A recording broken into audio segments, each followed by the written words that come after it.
Welcome back, guys. In this video I'm going to show you how to find and install an app called Johsons Pharmacy.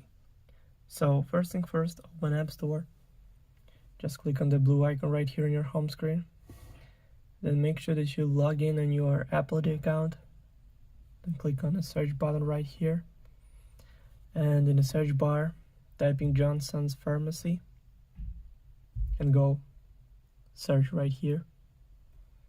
After that, you will find the app, so click on that, then click Get, then Install, then confirm installation through Face ID or Touch ID or using password from your Apple ID account. So now it's all done.